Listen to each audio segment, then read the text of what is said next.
સુરત શહેરમાં હત્યાનો સિલસિલો યથાવત છે। ડિંડોલી વિસ્તારમાં બ્રિજ નજીક જગદંબા સોસાયટી પાસે ગત મોડી રાતે બે હત્યાના આરોપી ગણેશ વાઘની ચપ્પુના ઘા ઝીકી કરપીણ હત્યા કરાઈ।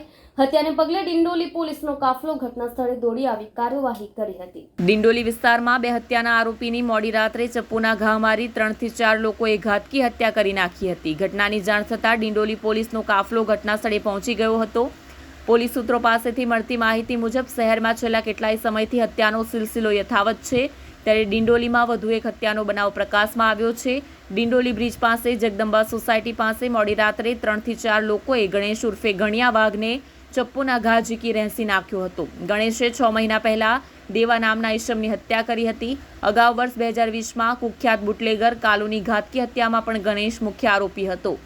ગણેશની હત્યા પાછળ 6 મહિના પહેલા તેણે કરેલી દેવાની હત્યા કારણભૂત માનવામાં આવી રહી છે।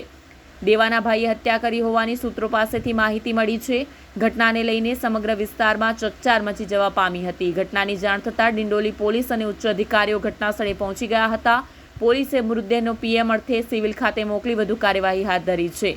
આજરોજ ડિંડોલી પોલીસ સ્ટેશન વિસ્તારમાં જગદંબાનગર સોસાયટીમાં હત્યાનો એક બનાવ બન્યો છે। આ ઘટના અત્યારે સાંજના 8:30ની આસપાસની છે। આ ઘટનામાં જે મરણ જનાર છે એનું નામ ગણેશ વાઘ છે। એમાં એના મિત્રો સાથે બેસેલ હોવાની પ્રાઇમરી ઇન્ફોર્મેશન છે, પરંતુ આ ઘટના એમાં મિત્રોમાંથી કોઈએ કરી છે અથવા અન્ય કોઈ કરી છે એની તપાસ અત્યારે ચાલુ છે। જે આરોપી છે એની અમે જાંચ પડતાલ કરી રહ્યા છીએ। એને નજરે જોનાર કોઈ છે કે નહીં એ અથવા સીસીટીવી ફૂટેજ મારફત પણ અમે તપાસી રહ્યા છીએ।